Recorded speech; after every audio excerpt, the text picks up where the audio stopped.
Baik, Assalamualaikum warahmatullahi wabarakatuh. Saya Rizky Inasari Ritonga dengan NIM 220320012. Di sini saya akan membahas pembahasan tentang varietas bibit kelapa sawit. Pembahasan varietas sangat penting karena pemilihan bibit adalah fondasi utama yang menentukan tingkat produktivitas, ketahanan tanaman, efisiensi biaya pemeliharaan, dan keberlanjutan usaha perkebunan dalam jangka panjang. Bibit yang unggul tidak hanya menghasilkan rendemen minyak yang banyak, tetapi juga mampu menyesuaikan diri dengan berbagai kondisi agroklimat, resisten terhadap hama dan penyakit, serta memiliki pertumbuhan vegetatif yang optimal sesuai kebutuhan lahan. Dalam konteks modernisasi industri kelapa sawit, pemilihan varietas menjadi keputusan strategis, bukan lagi sekadar teknis, karena varietas yang kurang tepat dapat mengakibatkan kerugian jangka panjang, biaya perawatan besar, serta hasil produksi yang tidak stabil dari tahun ke tahun. Di PPKS Kebun Sei Aik Pancur, berbagai varietas tersedia untuk memenuhi karakteristik lahan yang berbeda-beda, mulai dari lahan datar hingga lahan berbukit, lahan mineral hingga lahan gambut, serta kebutuhan petani yang seringkali memiliki keterbatasan modal dan memerlukan bibit yang adaptif.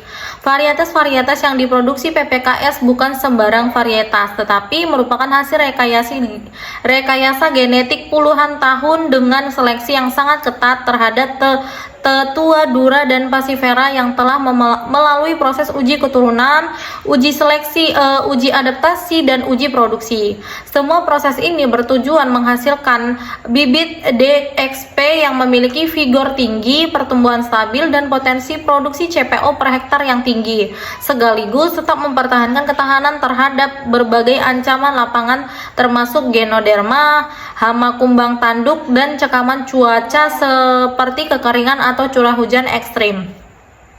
Keberadaan banyak varietas ini memberikan fleksibilitas bagi petani maupun perusahaan dalam memilih bibit sesuai kebutuhan mereka. Misalnya, petani yang memiliki lahan gambut tentu memerlukan varietas yang mampu tumbuh dengan batang yang kuat, sedangkan petani lahan berbukit membutuhkan varietas dengan karakter daun dan pelepah yang lebih kompak serta tidak mudah rebah. Sementara itu, perkebunan skala besar sering mencari dengan rendemen minyak yang tinggi dan umur ekonomis panjang untuk memaksimalkan produktivitas jangka panjang.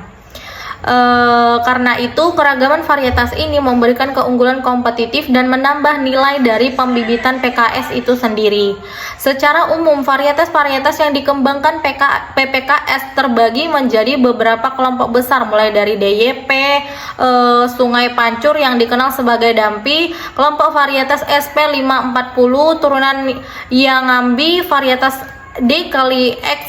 DXP Langkat, hingga varietas DXP 540NG yang merupakan generasi terbaru dengan ketahanan moderat terhadap penyakit Ganoderma. Setiap varietas memiliki karakteristik tersendiri, misalnya pertumbuhan tinggi batang yang lambat, presentasi mesokarp per buah yang lebih tinggi, bobot tandan yang lebih besar, potensi rendemen yang unggul, atau kemampuan untuk cepat masuk masa produksi. Semuanya dirancang untuk menjawab kebutuhan lapangan yang berbeda-beda, sehingga pengguna bisa memilih varietas yang tepat sesuai kondisi lahan maupun target produksi. Ketersediaan varietas unggul ini juga sangat terkait dengan dinamika pasar, misalnya sawit global. Permintaan terhadap CPO yang terus meningkat mendorong perlunya bibit yang mampu memberikan produktivitas tinggi dalam jangka panjang. Selain itu, isu keberlanjutan dan sertifikasi seperti ISPO dan RSPO juga menuntut pemilihan varietas yang mampu mengurangi kebutuhan input seperti pupuk dan pestisida, menuntut pemilihan varietas yang mampu mengurangi kebutuhan input dan pestisida. Penggunaan varietas yang memiliki ketahanan terhadap penyakit tertentu dapat menekan penggunaan fungisida, sementara varietas yang cepat tumbuh dan cepat berbuah dapat mempersingkat masa belum menghasilkan, sehingga mempercepat perputaran modal petani dan perusahaan. Semua aspek ini menunjukkan betapa pemilihan varietas bukan hanya isu teknis pertanian, tetapi juga keputusan ekonomi dan bisnis. Nah, yang pertama itu ada varietas DYP Sungai Pancur 1 atau Dampi. Varietas ini lebih sering dikenal dengan Dampi. Varietas ini merupakan salah satu varietas unggulan PPKS yang menjadi pilihan favorit banyak petani, khususnya mereka yang menginginkan tanaman dengan umur ekonomi panjang serta pertumbuhan yang stabil. Dampi dikenal karena karakteristik yang sangat khas, yaitu laju pertumbuhan meninggi yang lambat dengan pertumbuhan kurang dari 55 cm per tahun. Pertumbuhan tinggi yang lambat ini bukanlah kelemahan, melainkan keunggulan agronomis yang sangat penting, terutama pada era modern, di mana biaya pemeliharaan dan perawatan tanaman semakin tinggi dan risiko tanaman rebah akibat angin kencang dan kelemahan batang pada usia tua menjadi masalah serius di banyak perkebunan. Batang Dampi yang relatif besar membuatnya menjadi varietas yang cocok untuk lahan gambut.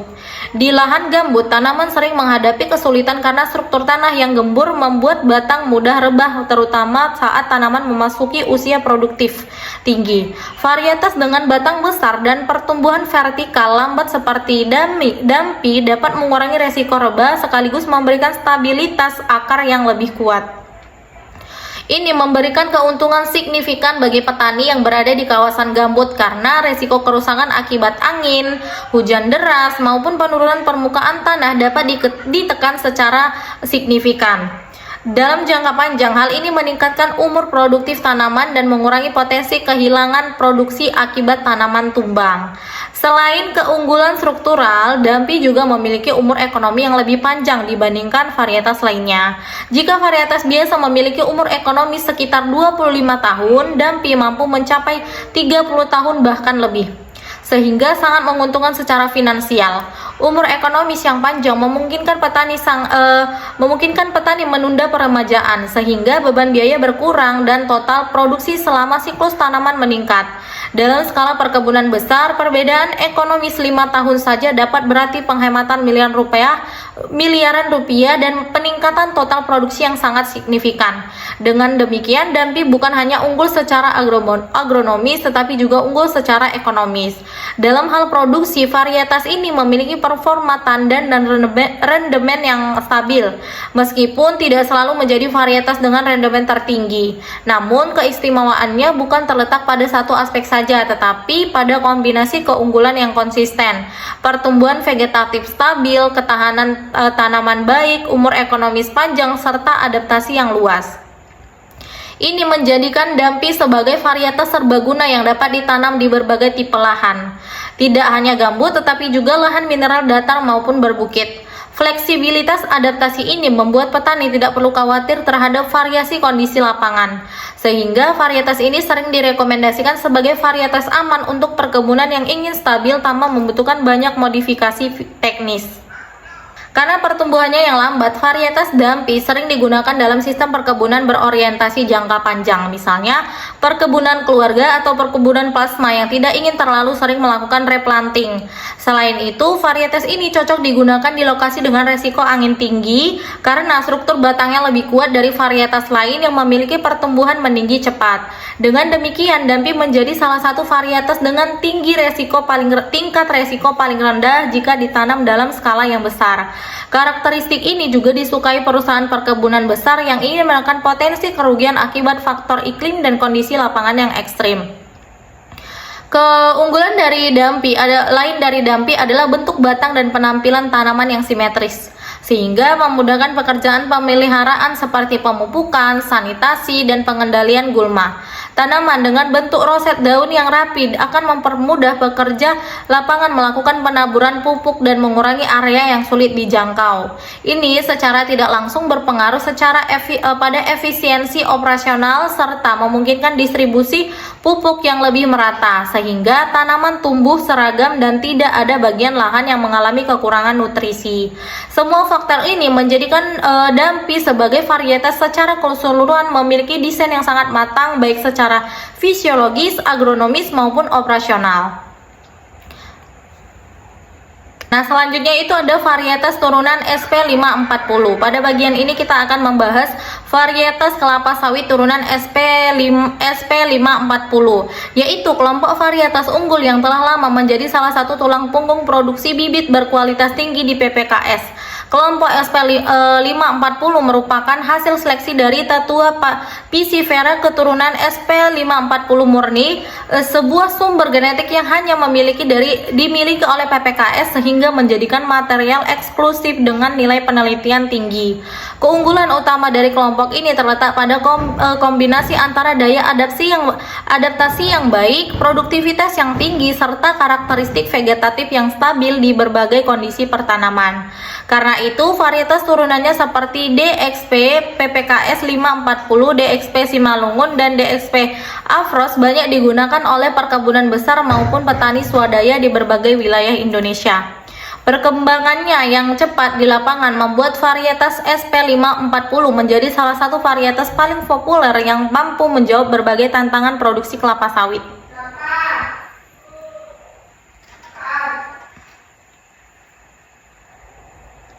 Salah satu karakter unggulan yang membuat varietas ini dikenal luas adalah sifat quick starter, yaitu kemampuan tanaman untuk tumbuh dengan cepat pada fase awal. Karakter quick starter berarti bibit SP540 cenderung lebih cepat menunjukkan pertumbuhan vegetatif, menghasilkan daun baru lebih cepat, memiliki vigor yang kuat, dan lebih cepat memasuki masa tanaman belum menghasilkan atau TBM. Bagi petani dan perusahaan, karakter ini memiliki nilai ekonomi yang besar karena masa TBM yang lebih singkat, berarti lebih cepat masuk ke masa menghasilkan atau TM, sehingga lebih cepat menghasilkan tandan buah segar atau TBS yang dapat dipanen. Semakin cepat tanaman menghasilkan, semakin cepat pula modal bibit dan biaya pemeliharaan kembali. Dalam konteks manajemen perkebunan modern, efisiensi waktu produksi adalah salah satu kunci keberhasilan, terutama bagi petani yang harus menunggu beberapa tahun sebelum tanaman memberikan hasil panen pertama.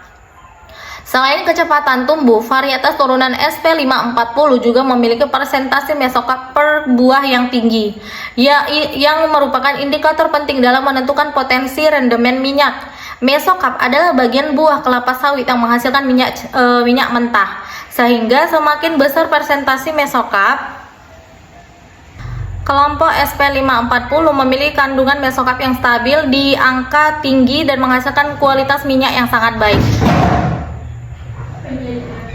Hal ini menjadikan varietas yang diminati oleh industri minyak sawit yang membutuhkan konsistensi pasokan dan rendemen yang unggul.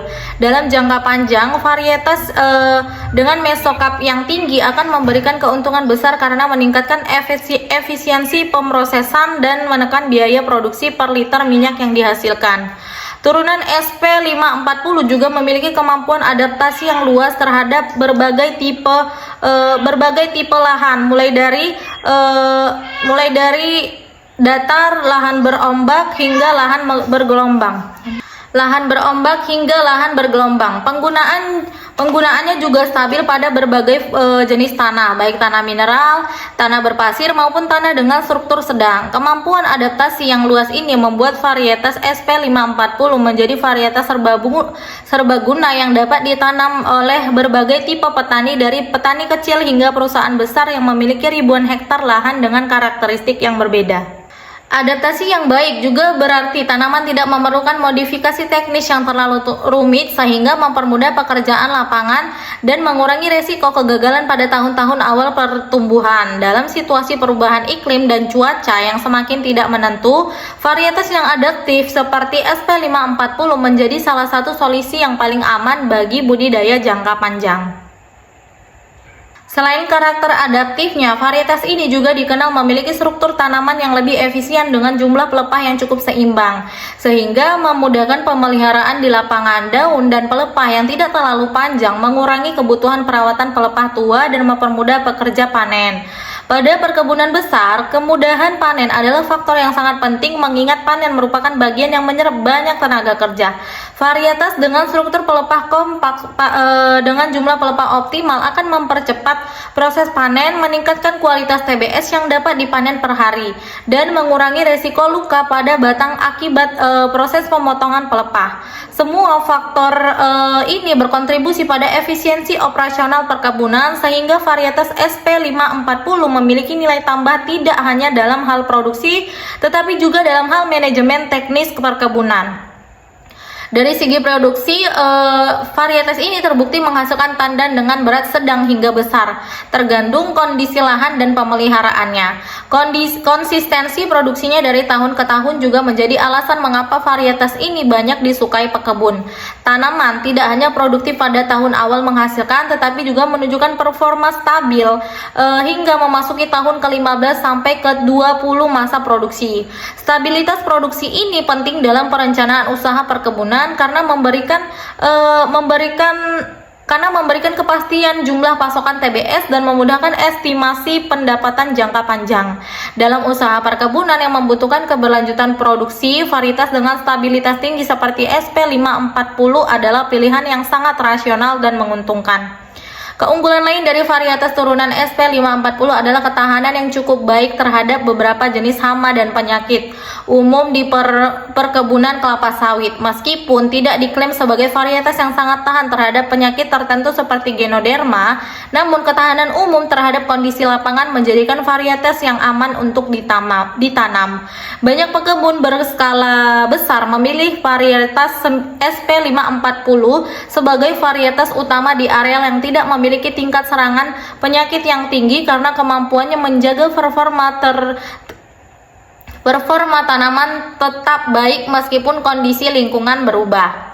Ketahanan umum seperti ini sangat penting dalam praktik budidaya modern karena mempengaruhi keberhasilan penanaman dalam jangka panjang tanpa harus bergantung penuh pada penggunaan pestisida atau fungisida yang berlebihan.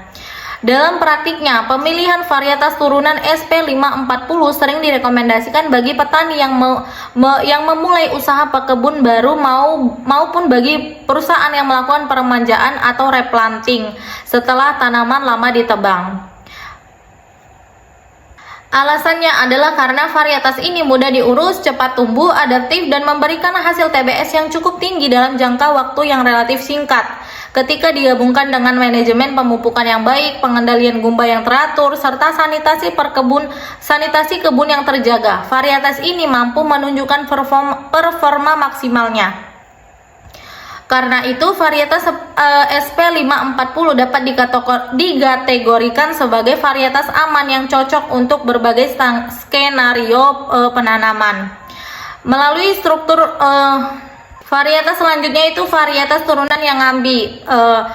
Salah satu populasi kelapa sawit asal Afrika yang telah lama menjadi sumber genetik penting dalam pengembangan bibit unggul di PPKS. Populasi yang ngambil dikenal memiliki karakter produksi yang sangat kuat, terutama dari sisi bobot tandan relatif besar dan kandungan minyak yang tinggi.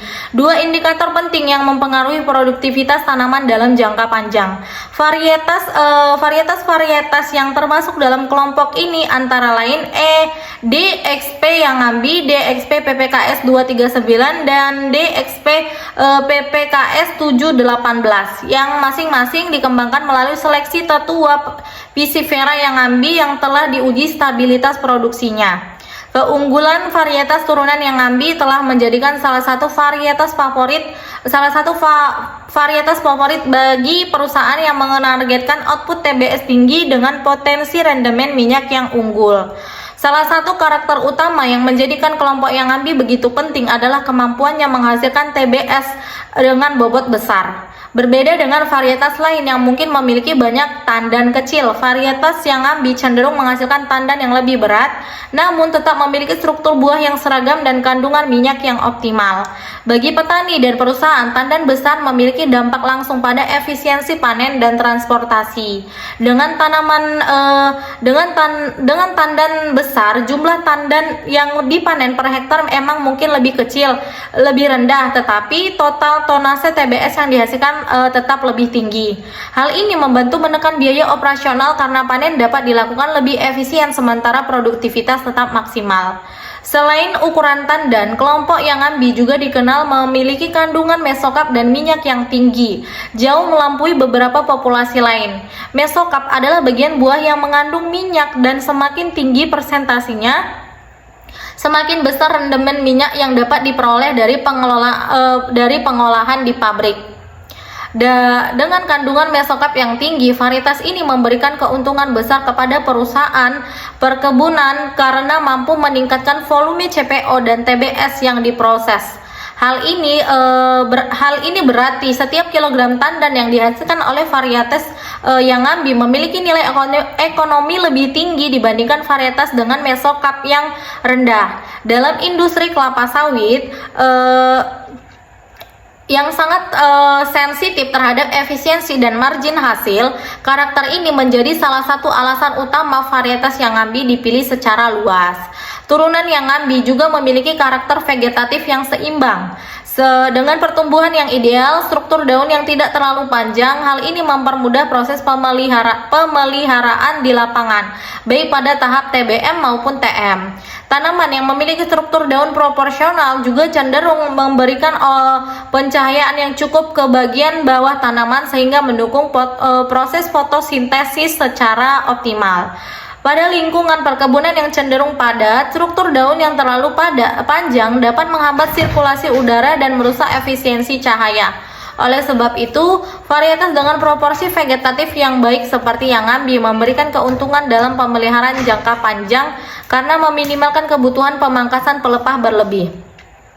Dari sisi adaptasi, varietas turunan yang ngambi termasuk dalam kelompok yang cukup fleksibel dan dapat ditanam di berbagai jenis lahan, baik datar, berombak, hingga bergelombang ringan. Meskipun demikian, kondisi lahan ini memiliki kesuburan sedang. Varietas ini dapat menunjukkan pertumbuhan vegetatif kuat dan produksi TBS stabil sepanjang tahun. Varietas yang ngambi juga dikenal cukup responsif terhadap pemupukan. Artinya ketika diberi nutrisi secara tepat, tanaman cenderung menunjukkan produksi yang signifikan. Respon ini menjadi keunggulan bagi perkebunan besar yang memiliki sistem pemupukan terprogram dan ingin memaksimalkan hasil panen. Kemudian varietas selanjutnya itu ada varietas DXP Langkat. Varietas ini merupakan salah satu varietas unggulan yang dihasilkan PPKS sebagai hasil rekombinasi dari beberapa tetua Visifera terbaik, yaitu SP540 yang ngambi, Marihat, dan kemudian disilangkan dengan Dura Deli berkualitas tinggi. Kombinasi genetik ini menghasilkan varietas dengan karakteristik yang menarik, terutama dari sisi efisiensi pertumbuhan dan potensi hasil minyak. Salah satu keunggulan paling menonjol dari DXP Langkat adalah karakter racis yang relatif pendek dan dikenal sebagai compact palm. Tanaman yang kompak seperti ini sangat diminati karena memudahkan pencahayaan antar tanaman, mengurangi kebutuhan pemangkasan pelepah, dan meningkatkan efisiensi tenaga kerja di lapangan. Varietas dengan pelepah pendek juga lebih ramah terhadap kegiatan panen karena mempermudah pekerja menjangkau tandan tanpa banyak hambatan pelepah panjang. Selain bentuk tanaman yang kompak, varietas DXP Langkat juga memiliki potensi produksi CPO yang tinggi. Tercatat mampu mencapai hingga 8,3 ton per hektar per tahun dalam kondisi budidaya ideal. Angka ini tergolong tinggi dalam standar industri, sehingga varietas ini sering direkomendasikan sebagai varietas produktif untuk lahan-lahan dengan manajemen yang efektif, yang intensif. Kemampuan menghasilkan rendemen tinggi menjadi nilai tambah penting karena semakin banyak minyak yang dihasilkan yang didapatkan per ton TBS, semakin baik keuntungan yang diperoleh petani maupun perusahaan. Dalam konteks persaingan industri kelapa sawit yang semakin kompetitif, varietas rendemen tinggi memberikan keunggulan signifikan dalam efisiensi produksi.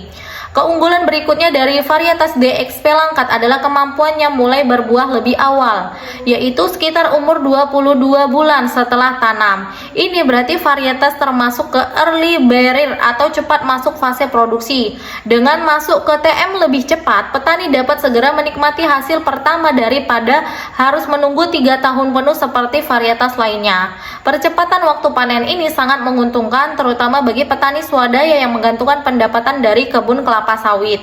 Secara finansial, karakter ini mempercepat pengembalian modal dan membantu meminimalkan resiko kerugian finansial selama masa perawatan TBM yang biasanya memakan biaya yang cukup besar.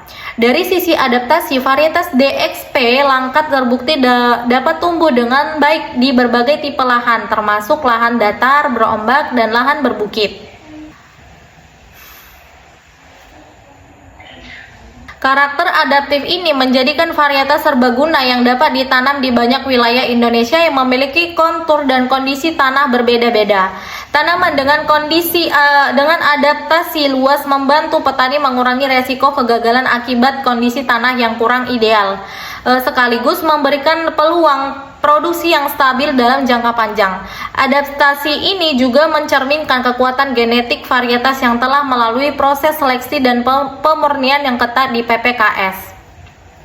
Kemudian selanjutnya itu ada varietas DXP 540NG atau New Generation for Ganoderma. Varietas ini merupakan salah satu inovasi terbaru dari PPKS yang dirancang untuk menjawab salah satu masalah terbesar dalam industri kelapa sawit, yaitu serangan penyakit Ganoderma, khususnya pada fase tanaman menghasilkan. Ganoderma adalah penyakit busuk pangkal batang yang sangat merusak dan dapat menyebabkan produktivitas kebun menurun drastis, bahkan membuat tanaman mati sebelum tercapai umur ekonomisnya. Melalui penelitian panjang dan proses seleksi ketat terhadap tetua-tetua Piscifera SP540T, PPKS berhasil merakit varietas DXP 540NG yang memiliki sifat moderat tahan terhadap Ganoderma. Ketahanan ini bukan berarti tanaman kebal sepenuhnya, tetapi mampu mempertahankan kesehatan dan produktivitas lebih baik dibandingkan varietas umum ketika berada di lahan yang memiliki resiko Ganoderma tinggi. Varietas ini telah mendapatkan pengakuan resmi melalui SK Menteri Pertanian RI nomor 641 KPTS KB 010/10/2017, menandakan bahwa inovasi ini telah lolos uji lapangan dan memiliki kualitas yang dapat dipertanggungjawabkan. Selain aspek ketahanan penyakit, DXP 540 juga memiliki performa produksi yang sangat baik, bahkan termasuk salah satu yang tertinggi di kelasnya. Pada umur 6 tahun, varietas ini mampu menghasilkan 35 ton per TBS per hektar per tahun. Sebuah angka yang tergolong sangat tinggi untuk standar produktivitas tanaman berusia muda.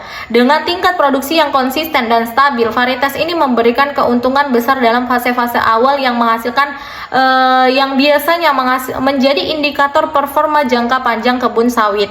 Bagi petani dan perusahaan pekebun, varietas yang mampu menunjukkan performa tinggi pada usia muda dapat menguntungkan karena dapat mempercepat pemulihan modal dan meningkatkan efisiensi produksi tahunan.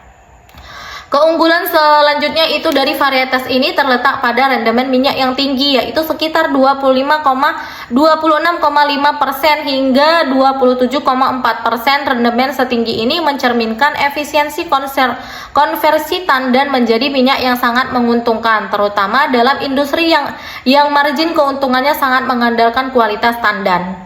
Tingginya rendemen minyak varietas DXP 540NG dipengaruhi oleh persentase mesokap yang sangat tinggi, yaitu mencapai 84,5 sampai 87,5%.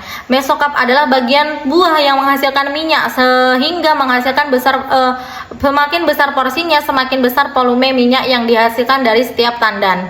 Hal ini menjadikan varietas ini sangat kompetitif dibandingkan dengan varietas lain yang mungkin hanya mengandalkan ukuran tandan tanpa memberikan rendemen minyak yang optimal.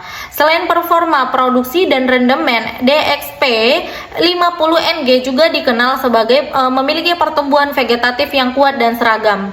Tanaman yang tumbuh seragam sangat penting dalam manajemen kebun karena mempermudah proses pemupukan, sanitasi kebun, serta panen. Dengan pertumbuhan yang konsisten, strategi pemeliharaan dapat dilakukan lebih efisien dan beban kerja di lapangan menjadi lebih ringan. Hal ini sangat menguntungkan perusahaan perkebunan berskala besar yang mengelola ribuan hektar lahan dan sangat menguntungkan dan membutuhkan tanaman yang tidak hanya produktif tetapi juga mudah dikelola dalam jumlah besar. Kemudian selanjutnya itu ada pembibitan kelapa sawit pada proses pre-nursery. Pada tahap ini kita memasuki pembahasan mengenai fase pre-nursery, yaitu fase pembibitan awal kelapa sawit yang berlangsung selama 0-3 bulan menggunakan polybag kecil dan yang dikenal dengan baby bag. Tahap pre-nursery merupakan fondasi dari seluruh rangkaian budidaya kelapa sawit karena kualitas bibit pada fase inilah yang menentukan kekuatan pertumbuhan, ketahanan, dan efisiensi nutrisi dan produktivitas tanaman ketika memasuki fase dewasa. Selama bertahun-tahun, PPKS Kebun Sei Aek Pancur mengembangkan standar operasional dengan sangat detail untuk tahap ini karena bibit yang buruk pada masa awal sulit diperbaiki di tahap selanjutnya dan sering berakhir pada penurunan produksi jangka panjang. Dalam konteks perkebunan, memastikan kualitas bibit sejak awal bukan hanya langkah teknis tetapi keputusan ekonomi yang secara langsung berpengaruh terhadap jumlah tandan yang dihasilkan selama 25 sampai 30 tahun siklus tanaman. Pre-nursery terdiri dari 10 kegiatan utama yaitu persiapan lahan, pemberian daungan, penyediaan media tanam, pengaturan layout persemaian, pemupukan, pengendalian hama penyakit, pengendalian spesifik yang saling berkaitan, pengendalian gulma, penyiraman seleksi, dan pengangkutan bibit ke main nursery. Setiap tahap ini memiliki tujuan spesifik yang saling berkaitan. Misalnya, persiapan lahan harus memastikan lokasi dekat sumber air dan tidak rawan banjir karena bibit muda membutuhkan kondisi kelembapan yang stabil dan tidak tahan terhadap genangan. Hal ini menunjukkan bahwa pranursery bukan sekedar tanaman kecambah, tetapi menciptakan lingkungan mikro yang ideal bagi pertumbuhan akar, tunas, dan daun pertama yang menjadi organ vital tumbuh tanaman dewasa. Pada saat yang sama, naungan wajib diberikan melalui penggunaan paranet 60% untuk mengontrol intensitas cahaya yang masuk sebab kecambah kelapa sawit sangat sensitif terhadap cahaya langsung dengan suhu yang terlalu tinggi.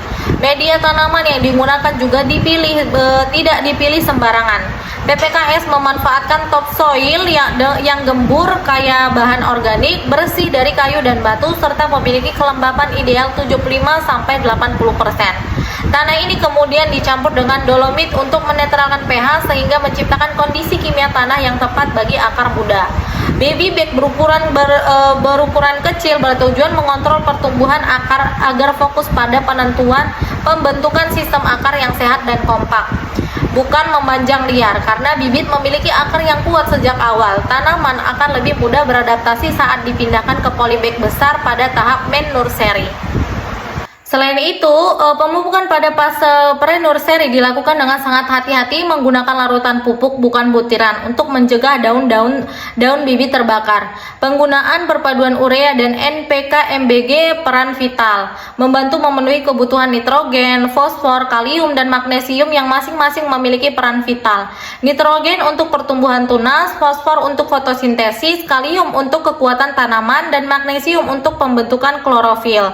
Tidak hanya itu, pengendalian hama dan penyakit juga menjadi prioritas karena bibit muda sangat rentan terhadap oriktes ulat kantong dan maupun jamur seperti Pulvularia sp. Proses ini dilakukan rutin menggunakan insektisida dan fungisida terukur agar bibit tetap berada dalam kondisi prima. Kemudian persiapan lahan pada tahap pre-nursery. Persiapan lahan merupakan langkah pertama dan salah satu yang paling menentukan keberhasilan proses pre-nursery. Karena bibit kelapa sawit pada fase 0-3 bulan sangat sensitif terhadap kondisi lingkungan. Pada fase tahap ini tujuan utama bukan hanya menyediakan tempat menanam bibit, tetapi menciptakan lingkungan mikro yang stabil, aman, dan mendukung perkembangan akar tunas. Oleh sebab itu, pemilihan kondisi topografi, keamanan lingkungan, hingga kemudahan mobilitas tenaga kerja. Lahan yang dipilih idealnya dekat dengan sumber air karena penyiraman 2 kali sehari adalah syarat mutlak bagi pertumbuhan bibit muda. Tanpa akses air yang memadai, bibit muda mengalami stres dan kekeringan yang pada akhirnya akan menghambat pembentukan daun pertama, mengurangi vigor tanaman, atau bahkan menyebabkan kematian dini. Selain itu, tanaman harus berada pada tempat yang rata, tidak rawan banjir, dan memiliki drainase yang baik. Tanaman kelapa sawit, terutama bibit muda, tidak mampu bertahan pada kondisi tanah tergenang. Akar muda yang baru tumbuh sangat rentan terhadap pembusukan dan kekurangan oksigen ketika air menggenang lebih dari beberapa jam. Oleh karena itu, sebelum memulai pembibitan, dilakukan pemeriksaan kontur tanah untuk memastikan tidak ada cekungan yang dapat menjadi titik genangan. Jika ditemukan bagian yang lebih rendah, maka area tersebut biasanya ditinggikan atau dilakukan peralatan menggunakan tanah gembur agar seluruh permukaan area pre-nursery memiliki elevasi yang seragam. Stabilitas topografi ini membantu menjaga kelancaran sirkulasi air hujan dan memudahkan pengaturan sistem penyiraman manual. Keamanan area pre-nursery juga menjadi perhatian penting. Lahan harus bebas dari gangguan hewan ternak maupun hewan liar, karena bibit sangat mudah rusak jika terinjak, dimakan, terganggu oleh aktivitas hewan. Oleh sebab itu, umumnya lahan dibatasi dengan pagar sederhana dan beril alami seperti tanaman pagar atau anyaman bambu untuk mencegah masuknya kambing, sapi, ayam, hewan liar seperti landak. Langkah ini tampak sederhana namun sangat penting karena satu kali kerusakan bibit dapat menyebabkan penurunan jumlah bibit layak tanam, pada akhirnya mengganggu kebutuhan pembibitan ke main nursery. Kebersihan lahan juga menjadi faktor yang tidak boleh diabaikan. Sebelum proses pre-nursery dilakukan, semua gulma, semar, rating, sisa tanaman harus dibersihkan untuk mencegah kompetisi nutrisi dan hama yang mungkin bersarang. Pembersihan dilakukan secara menyeluruh menggunakan cangkul dan alat manual lainnya. Lahan yang bersih memudahkan penataan bedengan dan meminimalkan potensi perkembangan serangga atau jamur yang dapat menyerang bibit pada tahap awal. Hal ini juga mendukung efisiensi kerja karena area bersih membuat kegiatan penyiraman, pemupukan, maupun pengendalian hama dapat dilakukan secara cepat dan tepat. Setelah lahan dibersihkan dan siap, tahap berikutnya adalah menentukan layout penempatan bedengan dan jalur kontrol. Lahan pre-nursery harus dirancang sedemikian rupa agar tenaga kerja dapat menjangkau setiap barisan baby bag tanpa harus menginjak media tanam atau merusak bibit. Biasanya disediakan jalur kontrol selebar 50 cm di antara bedengan yang untuk mempermudah perawatan. Jarak antar baris, tata letak bedengan, dan penempatan paranet harus direncanakan secara detail karena setiap komponen tersebut berpengaruh terhadap kemudahan pemeliharaan dan kualitas lingkungan mikro di sekitar bibit. Kemudian selanjutnya ada pemberian naungan. Pemberian naungan merupakan langkah penting dalam tahap pre-nursery karena bibit kelapa yang berusia 0-3 bulan memiliki tingkat sensitivitas tinggi terhadap cahaya matahari langsung. Pada fase ini, daun dan jaringan tanaman masih sangat muda sehingga paparan panas berlebih dapat menyebabkan stres, pengeringan cepat, serta kerusakan pada plumula yang sedang berkembang. Oleh karena itu, PPKS Kebun Sei Pancur menggunakan paranet dengan kerapatan 60% yang berarti hanya 40% yang dibiarkan masuk ke area pembibitan.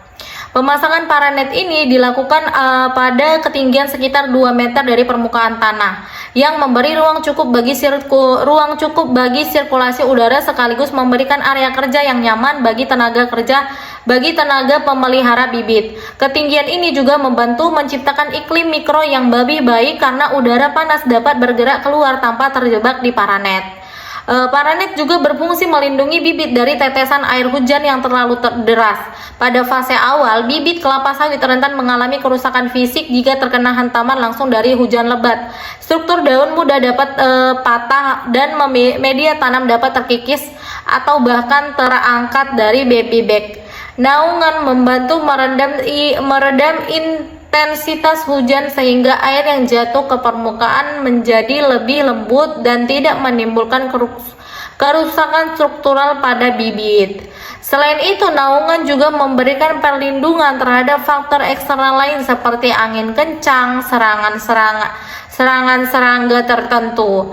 Beberapa hama cenderung aktif pada tanaman yang terkena cahaya panas langsung karena kondisi kering memicu aktivitas serangga tertentu. Dengan tingkat kelembapan yang stabil di bawah paranet, beberapa hama dapat diminimalkan perkembangannya. Hal ini tentu tidak menggantikan perlunya pengendalian hama, namun memberikan lapisan perlindungan tambahan yang membantu menjaga kondisi bibit tetap ideal sepanjang hari. Kemudian selanjutnya itu ada media tanam.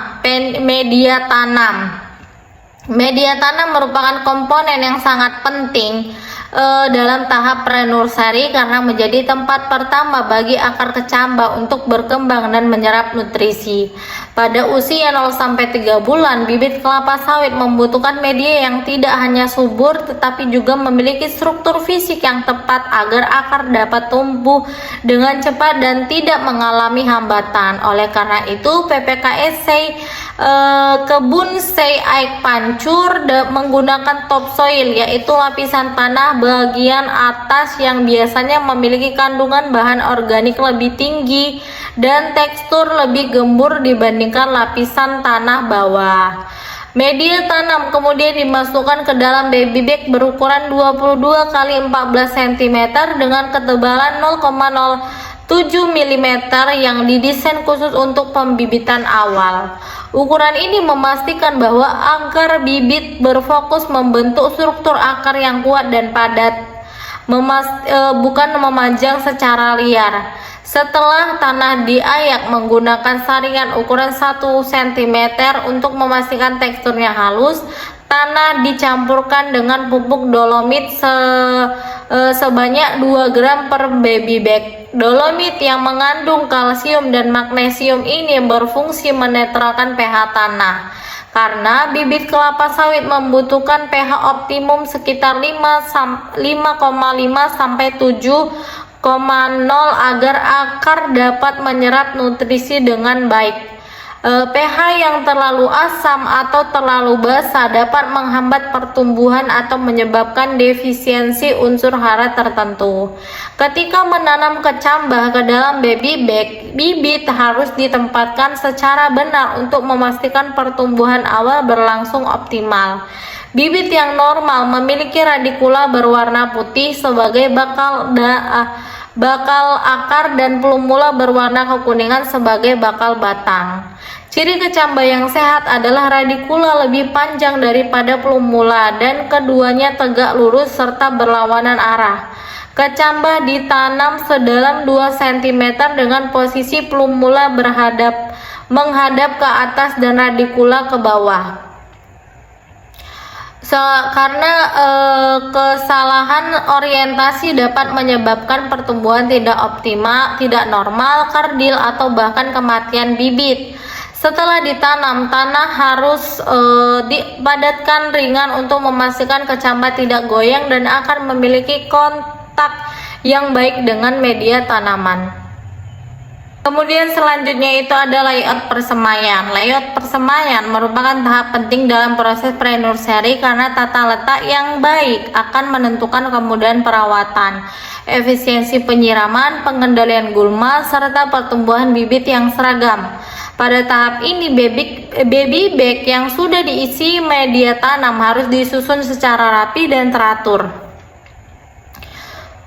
agar tidak mudah rubuh, mudah dijangkau pekerja, atau mendapatkan pencahayaan yang merata. PPKS Kebun Sei Aek Pancur menyusun baby bag dalam bentuk bedengan dengan lebar 12 kantong ke samping yang bukan dipilih secara acak tetapi berdasarkan panjang rata-rata jangkauan tangan orang dewasa Indonesia. Dengan lebar kantong, pekerja dapat mencapai titik tengah bedengan dari kedua sisi tanpa perlu menginjak media tanam sehingga mencegah kerusakan bibit maupun kerusakan struktur bedengan. Bedengan dibuat memanjang sesuai jumlah bibit pada kategori kelompok yang sedang dikelola, dan bagian pinggirnya diperkuat menggunakan palang kayu dan semen agar baby bag tetap berdiri tegak. Penguatan pinggir ini penting karena baby bag yang penuh tanah cenderung miring atau roboh jika tidak mendapat penyangga. Selain itu, antara bedengan satu dengan lainnya disediakan jalur kontrol selebar 50 cm untuk mempermudah mobilitas tenaga kerja saat melakukan penyiraman, pemupukan, maupun pengendalian hama dan gulma. Setiap bedengan juga diberi papan nama yang berisi informasi penting seperti jenis varietas, jumlah bibit, dan tanggal persemaian. Identifikasi ini diperlukan untuk mengatur jadwal pemupukan, penyiraman, seleksi bibit, dan pemindahan ke tahap main nursery.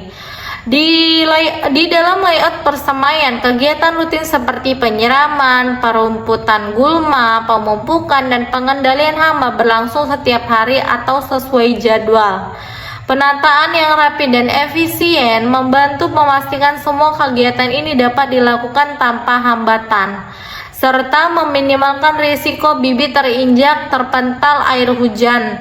atau terpapar penyakit akibat sirkulasi udara yang buruk. Dengan layout yang baik, lingkungan persemaian menjadi lebih stabil, bersih, dan nyaman untuk pertumbuhan bibit muda. Kemudian selanjutnya itu ada pemupukan. Pemupukan pada tahap pre-nursery merupakan langkah penting untuk memastikan bibit kelapa sawit mendapatkan nutrisi esensial yang mendukung perkembangan awal akar, batang, dan daun. Pada fase 0-3 bulan, bibit sangat membutuhkan unsur hara yang seimbang dan membangun fondasi pertumbuhan yang kuat sebelum memasuki tahap nursery. Di PPKS Kebun Seek Pancur, pemupukan dilakukan mulai minggu keempat setelah tanam, yaitu ketika bibit telah memiliki satu helai daun berwarna hijau tua yang menandakan bibit siap menerima nutrisi tambahan. Pemupukan dilakukan menggunakan dua jenis pupuk utama, yaitu urea dan NPK Mg 15-15-64 yang masing-masing memiliki fungsi berbeda namun saling melengkapi kebutuhan muda. Urea sebagai sumber nitrogen memiliki peran penting dalam merangsang pertumbuhan tunas dan daun sehingga sangat dibutuhkan pada fase vegetatif awal. Bibit yang kekurangan nitrogen biasanya menunjukkan daun pucat, menguning, serta pertumbuhan yang lambat. Sementara itu, NPK memberikan kombinasi fosfor, kalium, dan magnesium yang diperlukan untuk memperkuat batang, meningkatkan fotosintesis, serta menjaga kesehatan daun. Fosfor membantu proses energi fotosintesis dan pembentukan air. Kalium meningkatkan ketahanan tanaman dan kekeringan terhadap kekeringan dan serangan hama, sedangkan magnesium berperan penting dalam pembentukan klorofil yang mendukung proses fotosintesis.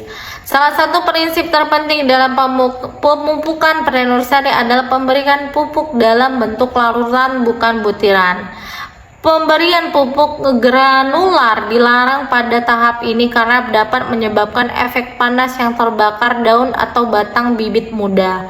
Oleh karena itu, pupuk dilarutkan dalam jumlah air tertentu, misalnya 50 gram urea atau NPK dilarutkan dalam 20 liter air, kemudian diberikan pada setiap baby bag sebanyak 10 cc per aplikasi. Selain memberikan nutrisi, pemupukan juga harus memberikan kondisi media tanam seperti kelembapan, suhu, dan struktur tanah. Selanjutnya itu ada pengendalian hama dan penyakit. Pengendalian hama dan penyakit merupakan langkah krusial untuk memastikan bibit kelapa sawit tetap sehat dan tumbuh optimal dalam lingkungan yang aman. Pada usia 0-3 bulan, bibit masih memiliki jaringan tanaman yang sangat lembut dan belum memiliki sistem pertahanan yang kuat sehingga serangan hama maupun penyakit dapat menyebabkan kerusakan serius bahkan kematian bibit. Oleh karena itu, PPKS Kebun Seek Pancur menetapkan program pengendalian hama dan penyakit yang dilakukan secara rutin setiap Sabtu 1 minggu sekali dengan menggunakan kombinasi insektisida dan fungisida yang telah teruji aman dan efektif untuk tanaman muda. Jenis hama yang sering menyerang bibit pada tahap ini adalah belalang, oriktes, dan serta ulat kantong jenis Mahasena corbeti MC. Untuk mengendalikan hama-hama tersebut digunakan insektisida dengan merek dagang Santador yang efektif membasmi berbagai jenis serangga pengganggu pada bibit kelapa sawit. Insektisida ini diberikan dengan cara dicampur dalam air sebanyak 100 cc dalam 15 liter air, lalu diaplikasikan melalui penyemprotan. Setiap baby bag mendapatkan sekitar 2 cc larutan agar seluruh bagian tanaman terlindungi. Selain itu, bibit pre-nursery juga sangat rentan terhadap penyakit yang disebabkan oleh jamur. Penyakit yang muncul adalah bercak daun yang disebabkan jamur Culfularia sp yang menimbulkan bercak coklat atau kehitaman pada daun muda. Jika tidak ditangani, bercak ini dapat menyebar dan menyebabkan rusak lebih luas. Untuk mengatasi hal tersebut, digunakan fungisida dengan merek Amistartop dan skor 250 EC yang efektif melindungi bibit dari infeksi jamur. Kemudian selanjutnya itu ada pengendalian gulma. Pengendalian gulma yang tumbuh di sekitar baby bag seringkali lebih cepat berkembang dibandingkan bibit kelapa sawit, sehingga dapat mencuri nutrisi, air, serta sinar matahari yang diperlukan untuk pertumbuhan bibit. Selain itu, gulma juga dapat menjadi tempat berkembang biaknya hama dan penyakit, sehingga keberadaannya harus dikendalikan secara rutin. Di PPKS Kebun Sei Aik Pancur, pengendalian gulma pada tahap pre-nursery dilakukan secara manual tanpa ketentuan waktu yang kaku, namun dilakukan segera setiap kali gulma terlihat tumbuh. Metode manual dipilih karena bibit berusia muda sangat sensitif terhadap bahan kimia, sehingga penggunaan herbisida tidak diperbolehkan. Penyiangan dilakukan dengan hati-hati menggunakan tangan atau alat kecil agar tidak merusak baby bag maupun akar bibit yang dangkal. Selain mencabut gulma yang tumbuh di permukaan baby bag, pekerja juga membersihkan gulma yang tumbuh di lantai persemaian yang mengurangi potensi gulma menyebar kembali ke dalam baby bag. Selain penyiangan, pengendalian gulma juga mencakup pekerjaan penambahan tanah pada baby bag ketika terlihat dasar akar terbuka atau bibit mulai doyong. Bibit yang miring atau tanah yang mengendur dapat menciptakan celah bagi gulma tumbuh kembali, sekaligus membuat akar tidak stabil sehingga pertumbuhan bibit terganggu. Oleh karena itu, penambahan tanah dilakukan secara berkala agar permukaan media tanam tetap padat dan rapat, membantu bibit tumbuh tegak dan memperkuat struktur baby bag. Selanjutnya itu ada penyiraman. Keberhasilan pre-nursery karena bibit kelapa sawit muda sangat bergantung pada ketersediaan air yang cukup dan mendukung perkembangan akar, batang, dan daun pertama. Pada umur 0-3 bulan, bibit memiliki sistem perakaran yang masih pendek dan belum mampu menyerap air dalam jumlah besar, sehingga penyiraman harus dilakukan secara teratur dan dengan volume yang tepat. Di PPKS Kebun Sei Aik Pancur, penyiraman dilakukan 2 kali sehari, yaitu pada pagi sekitar 7-8 WIB dan sore hari pada 16-17 WIB. Penyiraman dilakukan secara manual menggunakan selang dan gembor air, sehingga tenaga kerja dapat mengontrol jumlah air yang diberikan pada setiap baby bag. Teknik manual ini sangat penting karena bibit pada fase pre-nursery sangat sensitif terhadap kelembapan berlebih. Jika air diberikan terlalu banyak, tanaman akan mengalami stres, akan menjadi terlalu jenuh atau menyebabkan akar mudah membusuk. Sebaliknya, jika terlalu dikit, bibit akan mengalami stres kekeringan yang menghambat pertumbuhan, membuat daun menguning, menurunkan vigor tanaman. Dengan penyiraman manual, operator dapat menyesuaikan volume air sesuai kondisi media tanam pada hari tersebut.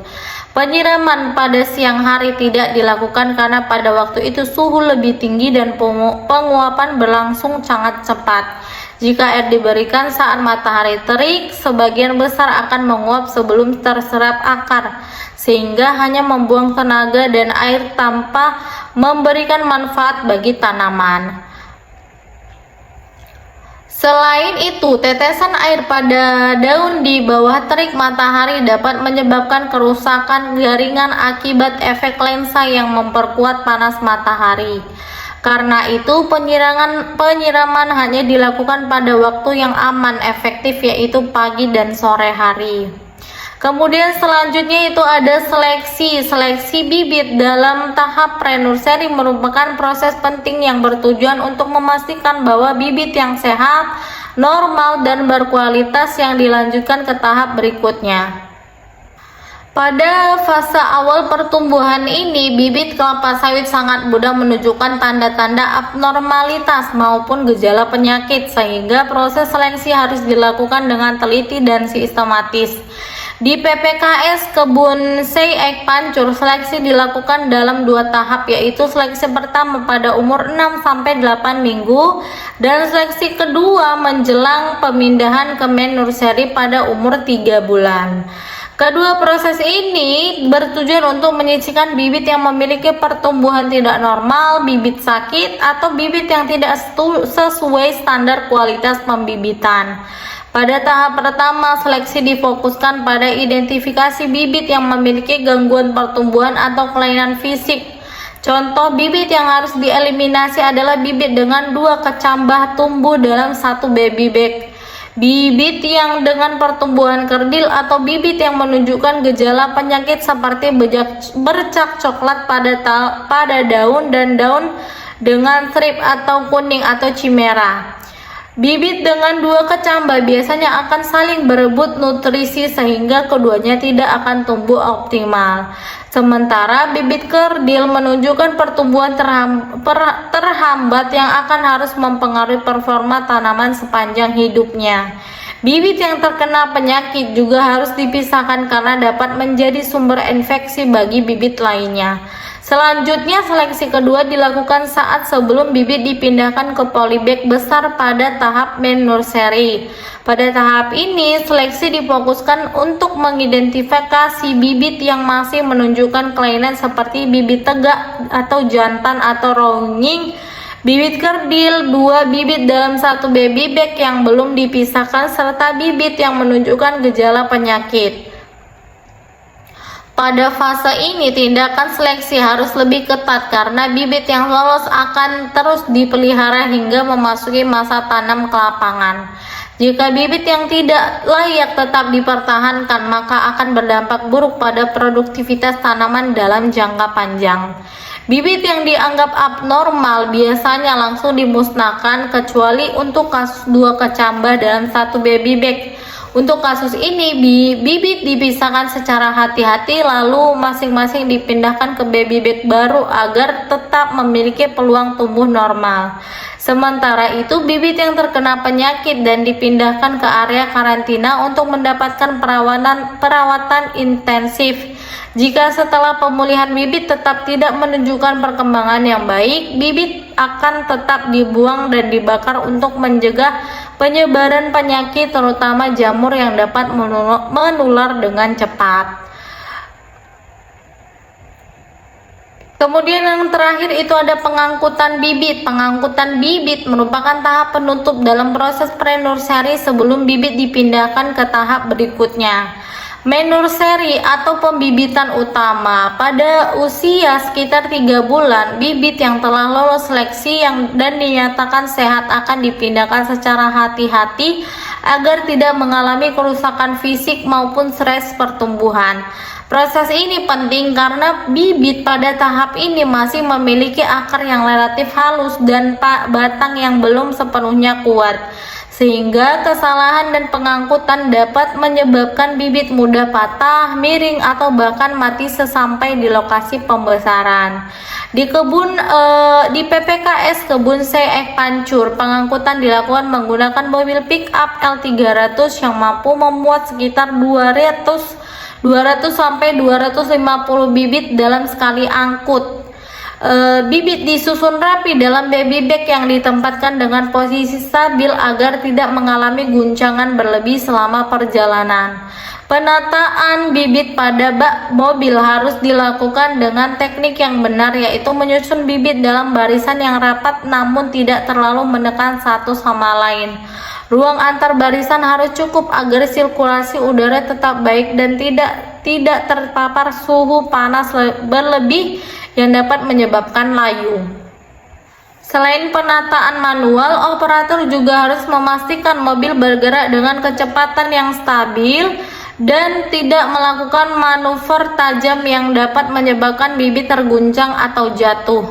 Pada proses pengangkutan ini, aspek kehati-hatian menjadi sangat penting karena satu guncangan keras dapat menyebabkan media tanam terlepas dari baby bag, akar terluka, atau batang bibit mengalami retak yang tidak terlihat secara kasat mata tetapi akan menghambat pertumbuhan bibit di kemudian hari. Oleh karena itu, biasanya dilakukan pengecekan kembali setelah bibit tiba di lokasi nursery untuk memastikan tidak ada bibit yang mengalami kerusakan fisik. Pada saat proses pemindahan dari kendaraan ke area pembibitan utama, bibit harus diangkat dengan memegang bagian baby bag, bukan batang bibit. Memegang batang bibit dapat menyebabkan jaringan tanaman tertekan, memar, atau bahkan patah. Bibit kemudian disimpan di area khusus sebelum disusun ulang di polybag ukuran besar di main nursery. Proses ini dilakukan secara cepat namun tetap hati-hati untuk memastikan bibit tidak terpapar matahari terlalu lama, karena bibit yang berada di bawah paparan sinar matahari yang berlebih setelah melalui perjalanan dapat mengalami stres atau penguapan air berlebih.